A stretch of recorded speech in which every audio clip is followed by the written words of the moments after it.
In this video, we're going over a bodyweight workout for hockey players.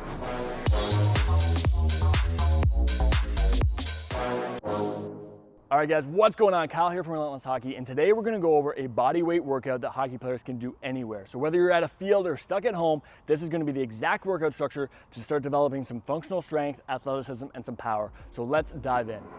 All right guys, so we're gonna dive into our workout, and today we're focusing on a lot of functional strength. So this isn't necessarily a conditioning bagger or a HIIT workout or anything like that. We're actually gonna be using bodyweight exercises to develop the strength that translates on the ice. So we've broken this down into 3 different series. We have a block A, a block B, and a conditioning block at the very end. All right, so let's start with our block A. So we have 3 exercises that we're gonna go through, one after another, and then we're gonna repeat them all again. For our block A, we're gonna repeat it 3 times. So our first exercise here is what we call the 4-way lunge. So I'm getting nice and athletic, and then I'm gonna start out going in 4 different directions. So I'm starting with a classic reverse lunge, making sure my knees pointed straight, my chest is upright, and I'm coming back up. My second one, I'm going into a skater's lunge. So I still have my knee pointed forward. I'm still in that athletic position. I look like I could be skating right now. I'm at a 45-degree angle. That's lunge number 2.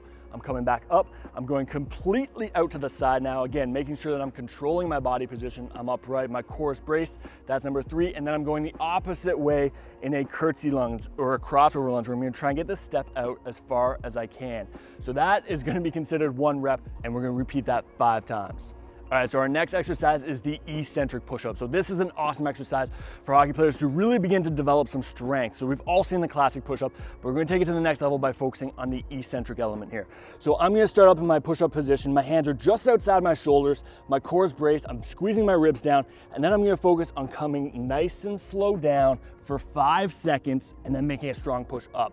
So this is super important because I wanna make sure that I'm in control the entire time, squeezing and then making my strong push up. So that eccentric element is where a lot of muscle strain and damage happens, which is what we want. We want to create that strain so that we can get to stronger and stronger every single time. So make sure that you're controlling it the entire way and then make a strong push. 10 reps here, and then we'll dive into our next exercise. All right, so our next exercise is called a high plank toe touch. So we're gonna stay in that push-up position, which is gonna be a little bit of a synergistic nature on that last exercise because we're already gonna be roasted through our shoulders. We're gonna continue it, but now we're gonna challenge our core here even further. So I'm getting set up in my high plank, and now all I'm gonna be going is from my opposite hand to touching my toe, and then right back in, and I'm going to my other one. So I wanna make sure that I'm controlling my shoulder, I'm not letting it flare out, but then I'm also staying super squeezed, especially when I'm in one hand. So I'm coming across and back. So we could consider this kind of like our level 1. If you're a little bit stronger, you wanna take it to the next level, this is really taking it to the next level, but you'll enjoy this one. So I'm still in my high plank, I've got my toe touch, and then I have an overhead reach. So here I need to stay super, super braced. I wanna make sure that I'm not rotating my hips around and that I am in a rock solid position from head to toe.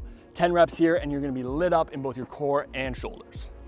All right, so that is our block A. We wanna make sure we're going through all of those exercises in succession, not taking a break until the very end, and then take anywhere between 30 and 60 seconds, recharge the body, and then get right back into it and repeat 3 times. All right, so let's dive into our block B now. A little bit more challenging in terms of stability. We're not so much focused on our upper body, we're a little bit more focused on the lower body here, but we still wanna have the same game plan. We're going through one after another, no break here.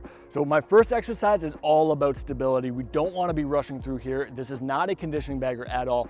It's called the bowler squat. So you might have seen just the classic RDL before, but this time we're gonna take it to the next level by actually having a cross body reach. So if I'm getting set up, I wanna get set up in my athletic position right away. I'm gonna be taking my opposite hand as far out as I can the opposite way. So I'm trying to create that reach, and I'm coming right back up. So you're gonna be shaking the ankle. All hockey players are, but we really wanna make sure we're challenging our stability as much as we can by creating as much reach as we can. So stay nice and low, stay nice and squeezed through not only the glutes and the core, but almost your entire body should feel like you're really flexing as you're having your reach out and back. We're gonna repeat that for 8 and then go over to the next side. All right, so our next exercise is the bear crawl, and this is one of my all-time favorites, right from Pee-wees all the way to the pros. The pros love this exercise because it's really challenging their entire full body stability here.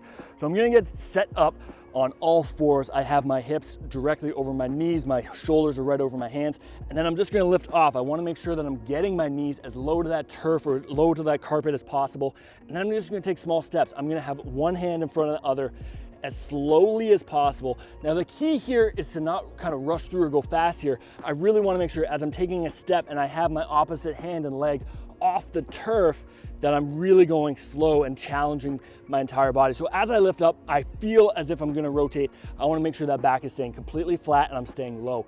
A lot of hockey players will cheat this by getting their butt up in the air. Make sure that your knees are as low as possible here and really staying braced. So I'm gonna take 10 steps forward, and then if I want to take it to the next level, I'm gonna take 10 steps backwards. And it's the same concept, staying nice and low, staying nice and squeezed, and going nice and slow. All right guys, so our next exercise is the adductor side plank. So this is essential for hockey players because it's not just your classic side plank. I know you've seen your classic plank, your classic side plank. This is taking it to the complete next level. So I'm gonna get set up in my classic side plank here because this is kind of my primer. I wanna make sure that I'm finding the positions where I'm over. I have a straight line through my chest into my arm, and then I have a straight line from my head to my toe. So making sure my glutes are squeezed and I'm hips forward. So that would be your classic side plank. We're gonna go with our adductor side plank here. So if the adductor side plank's too hard, we can stick with that one, but I really want to make sure you're challenging yourself with this one because it's going to load up our groin. So I'm coming up here, and instead of having my right foot down, I have my left foot down in the ground, and this one is forward. So I still have all of those straight lines. My glutes are squeezed, but this time I'm loading up through those adductors, which is essential for hockey players.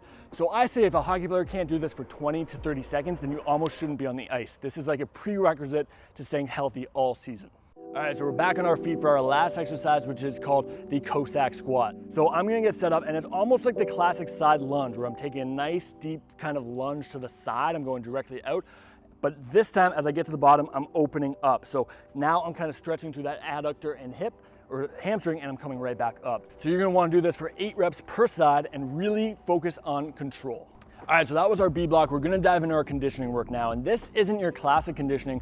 We're gonna be going for a run or anything like that. We're gonna do it all on the spot, and it's gonna be an absolute bagger for hockey players. So we're gonna be using something called the Tabata protocol today. It's 20 seconds on, 10 seconds off. We just wanna be focused on getting those conditioning results with minimal work. So let's dive in. All right, so all of these exercises, we wanna get as many reps as possible in the 20 seconds. Our first one is just a body weight squat. So we're gonna get in our athletic position. You can have your hands out. We wanna make sure that we have our chest up the entire time. So if we do keep our hands out, it's kind of an easy cue, but I'm gonna be focused on getting as many squats as possible here in my 20 seconds, making sure nothing's collapsing in, and I'm bringing the speed, bringing the heat as fast as possible. Our next exercise is the alternating lunge jump. So this is an absolute bagger. We're challenging ourselves in that unilateral kind of movement here where I'm focused on generating as much power as I can from a single leg. I'm getting nice and low, and I'm exploding up every single time.